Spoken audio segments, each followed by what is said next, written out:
He knocked down Muhammad Ali with a single punch. The crowd roared. The nation cheered. But no one talks about what happened after. Henry Cooper became a British icon. And then he lost it all. His belts, his money, his mind. How could someone so widely adored end up selling his most cherished possessions just to stay afloat? His story isn't just about that famous punch that nearly changed boxing history. It's about what happened when the gloves came off for good. The date was June 18, 1963. Wembley Stadium buzzed with excitement. In one corner stood a brash young American named Cassius Clay, later known as Muhammad Ali. In the other corner was Britain's own Henry Cooper, affectionately known as our Henry by his adoring fans. Clay had arrived in London bursting with his trademark confidence. He publicly dismissed Cooper as a bum, a nothing fighter not worth his time. The British public rallied behind Cooper, their national hero, facing this loud-mouthed American upstart. What unfolded that night would become one of boxing's most talked-about moments. The opening round saw Cooper surprising everyone. Instead of backing down, he took an aggressive approach against the typically fast-starting Clay. By the third round, though, Clay's punches began finding their mark.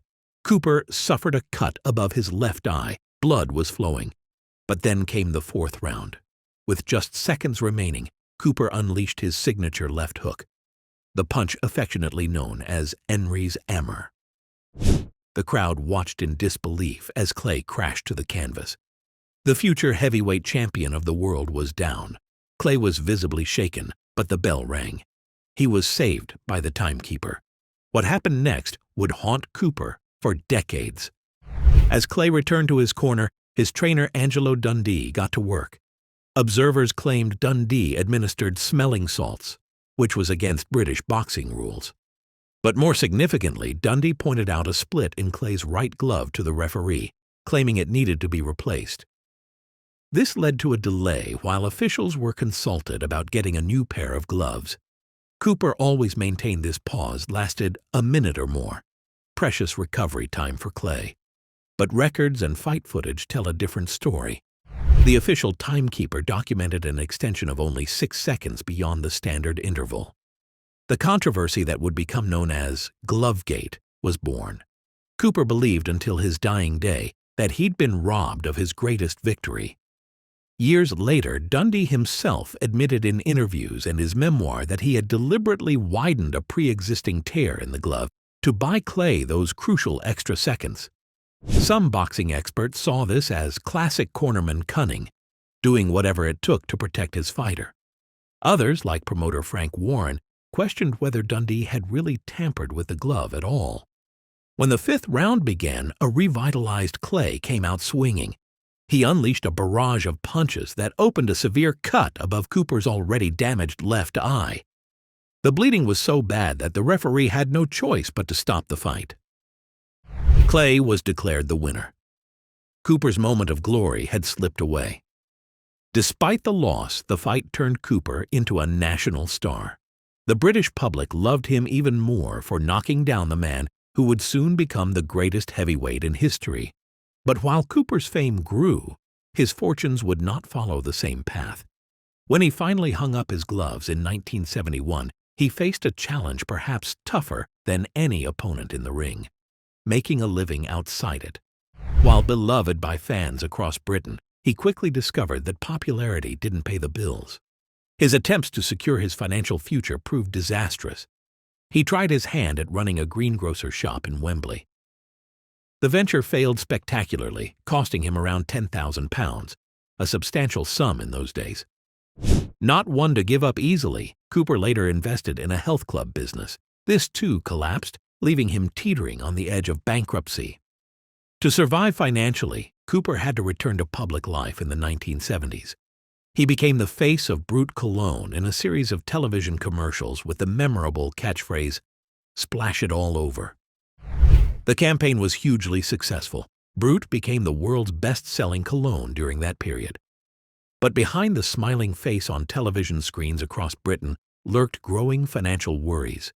He made numerous public appearances and worked as an after-dinner speaker, trading on his fame to rebuild his finances. But his business judgment continued to fail him.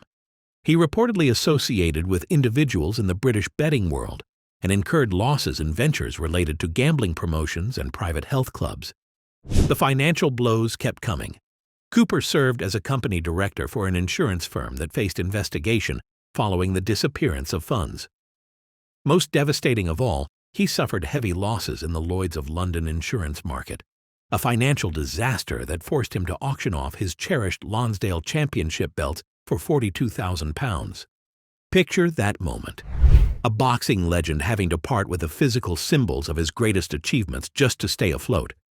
For Cooper, those belts represented years of sacrifice, pain, and triumph. Now they were gone, sold off to cover the mounting debts from his failed business ventures. But Cooper's fall wasn't just financial, it was personal. Selling his Lonsdale belts wasn't a business decision. It was a silent scream. Those belts represented everything: the sweat, the blood, the roar of Wembley. To give them up was to admit that none of it had been enough, not to save his future, not to protect his legacy, not to spare him from humiliation. And yet, even as he faded from the spotlight, the pain only deepened. The boxing establishment he gave his life to? Silent. The fans who once adored him? Powerless. Cooper felt used, discarded, and betrayed. Beyond the financial turmoil, a different Henry Cooper was emerging behind closed doors. The man the public knew as ever-smiling Our Henry was changing. Friends and family members described a man who became short-tempered during the 1970s, particularly when his business ventures failed. His son, Henry Marco, even hinted at his father's moody and brooding nature, a stark contrast to his widely perceived friendly public image. The loss of identity that came with retiring from a high-profile career, combined with mounting financial stress, took a considerable psychological toll. Retirement represents a major life transition for anyone, but for athletes who've spent decades in the spotlight, the change can be especially brutal. The contrast between his public persona and his private struggles highlights the hidden battles that even celebrated figures endure. While fans saw the charming boxer who knocked down Muhammad Ali, his family saw a man fighting a different kind of battle, one with no referee to stop the match when the bleeding got too severe. Cooper's relationship with boxing authorities also soured dramatically. He openly voiced his resentment, accusing the British boxing establishment of neglecting retired fighters while prioritizing their own profits. One particular source of anger was the British Boxing Board of Control's refusal to sanction a proposed world title fight against Jimmy Ellis in 1968. This decision deeply frustrated Cooper and his manager. It may have been his best shot at becoming world champion, a title that ultimately eluded him throughout his career. The final straw came with his controversial loss to Joe Bugner in 1971, Cooper's last professional fight. The defeat cost Cooper his British, Commonwealth, and European titles. He felt the decision was unfair and fueled his growing disillusionment with how the sport was governed. This tension between Cooper and the boxing establishment reflected a broader issue that exists in many sports: the question of what governing bodies owe to the athletes who sacrifice their health and well-being for entertainment and profit. Cooper used his platform to advocate for better treatment of boxers after retirement, though his approach was often colored by personal bitterness. By the 1980s, Cooper was a far cry from the beloved figure who had stood tall against Muhammad Ali. Financial ruin had forced him to sell his most treasured possessions. His public appearances were now his primary source of income. The belt auction symbolized his fall, selling his glorious past just to survive his troubled present. The always smiling Our Henry had been replaced by a man carrying deep resentments. He felt cheated by Ali's corner in 1963. He felt abandoned by the boxing authorities who had profited from his blood and sweat. He felt betrayed by business associates who had led him into financial disasters. The accumulation of these grievances transformed him from a national treasure into a cautionary tale. For younger generations who never saw Cooper fight, it might be hard to grasp just how beloved he once was. The British public adored him not just for his boxing prowess, but for his perceived humility and working-class roots.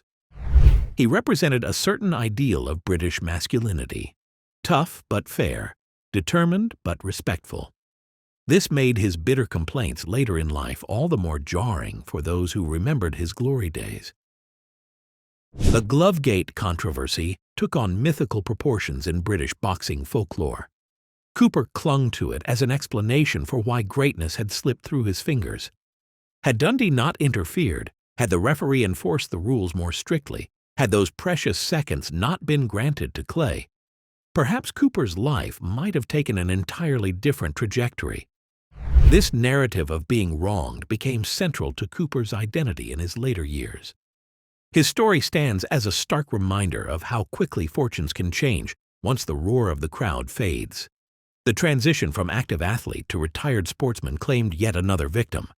Without the structure, purpose, and income that boxing provided, Cooper struggled to find his footing in the wider world.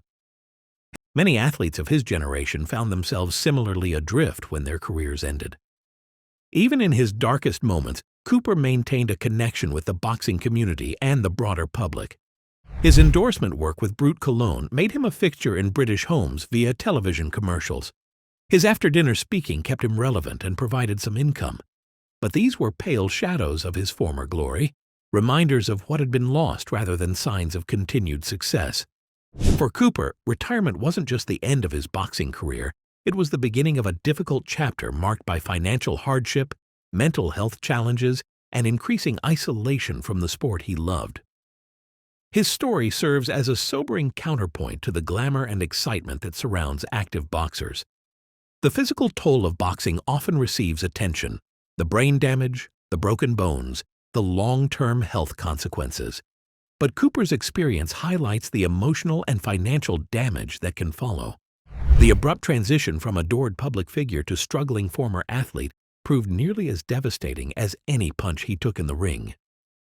Cooper's relationship with Muhammad Ali evolved over time. Despite the bitterness surrounding their first encounter, Cooper maintained respect for Ali's abilities. They fought again in 1966 with Ali, now champion, winning more decisively. There was no controversy this time, no torn glove to fuel conspiracy theories. But the memory of that first fight and the sense of what might have been never left him. Ali himself acknowledged Cooper's skills, later calling him the toughest fighter I ever met, high praise from the greatest heavyweight champion in history. This mutual respect existed alongside Cooper's continued belief that he had been robbed of his greatest victory by Angelo Dundee's gamesmanship. In many ways, Cooper became defined by that single punch, that one moment when he nearly changed boxing history. The left hook that floored Cassius Clay became both his greatest achievement and his heaviest burden, a reminder of how close he came to immortality. And maybe that's the real tragedy of Henry Cooper. He didn't die in the ring. He died slowly, invisibly, chipped away by debt, regret, and a system that never looked back once the cameras stopped rolling. He wasn't just a boxer. He was a warning. Because for every young fighter chasing glory today, Cooper's story is a reminder. The knockouts aren't the end. Sometimes they're just the beginning. But his story is not just about boxing or finances, it's about identity.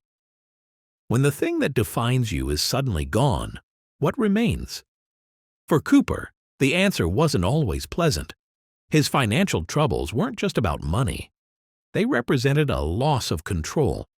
The man who had once commanded the respect of the boxing world found himself at the mercy of creditors, business partners, and financial institutions. Despite everything, Henry Cooper remains an indelible figure in British sporting history. He represents something uniquely British: the noble loser, the underdog who nearly toppled the giant, the working-class hero who reached for greatness but fell just short. His story resonates because it contains both triumph and tragedy. The triumph of that famous left hook, the tragedy of what followed after the final bell. Cooper never became world champion, but in the eyes of the British public, he was always a champion, a flawed, human champion whose struggles outside the ring proved harder to overcome than any opponent he faced within it. Henry Cooper may have been left with nothing in material terms. The belts were sold. The money was gone. The glory faded. But in the memory of British boxing fans, in the history of the sport, and in the enduring image of that famous left hook sending the greatest floating to the canvas, Henry Cooper left an impression that no financial disaster could erase. He may have been knocked down by life after boxing, but in the hearts of the British people, our Henry remains forever standing. What do you think? Did Henry Cooper get the respect he deserved, or was he just another fighter the sport left behind? Let us know in the comments below. And if you like this video, don't forget to hit that like button and subscribe. We've got more on the way. See you in the next one.